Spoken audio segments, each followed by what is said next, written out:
Hello chess lovers, Soren here, and in this video I want to share with you an aggressive attacking game which German chess grandmaster Wolfgang Unzicker unleashed against the 8th world chess champion Mikhail Tal.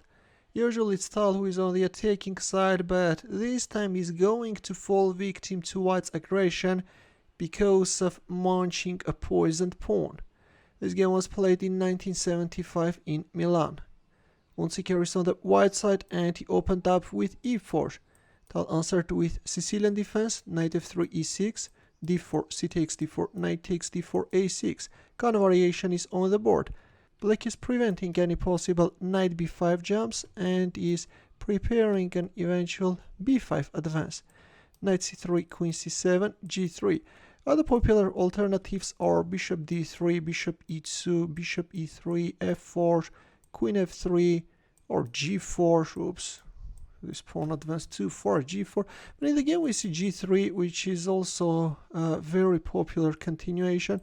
And in the game we will see that it actually gives white nice attacking chances. Knight f6, white castled, bishop goes back on e7, bishop e3. Nothing special at this point. The players are trying to complete the development. Knight d4. Hitting on g4, knight c e5, and bishop c1. And now white is threatening f4. Black will lose a piece, that's why black knight retreated on f6. But anyways, f4 followed.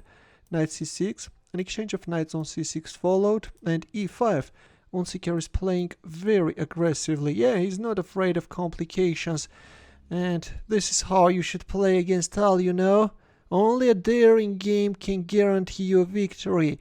The pawn is untouchable because of this bishop takes c6. That's why we see knight d7, bishop f4 and g5. A mistake by Tal. He wants to win a pawn, but this g5 is weakening the king side too much. Instead, it's better to castle king side. Yeah, just a safe continuation.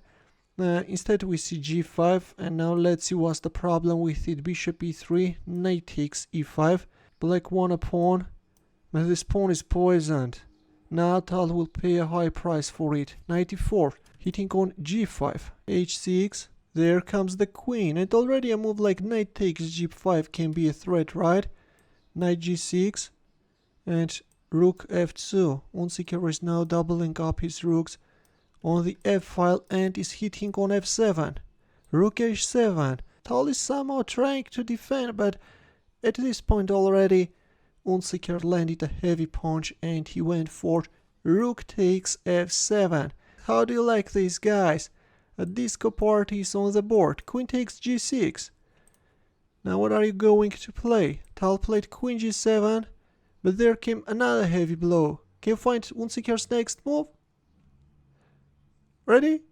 This time we see knight d6 check, opening up the light squared bishop's diagonal. Bishop takes d6, and we have bishop takes c6 check. King e7, rook takes f7, queen takes f7, queen h6. At this point white has a rook down, but who cares, black king is in a mating net. Bishop takes g5 is the threat. For example, if you move away your rook which was under attack, then bishop takes g5 check, followed by a checkmate.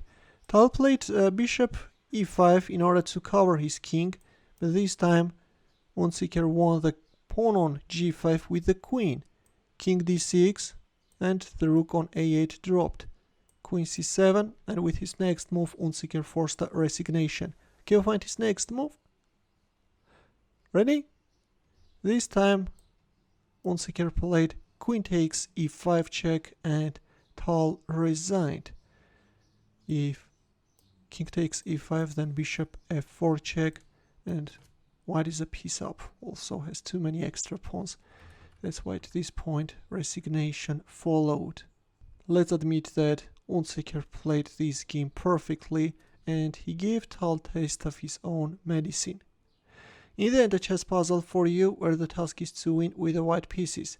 The solution goes very beautiful and you will enjoy it greatly. We'll wait for your answer in the comment section. Thanks for watching, we'll see you in my next video.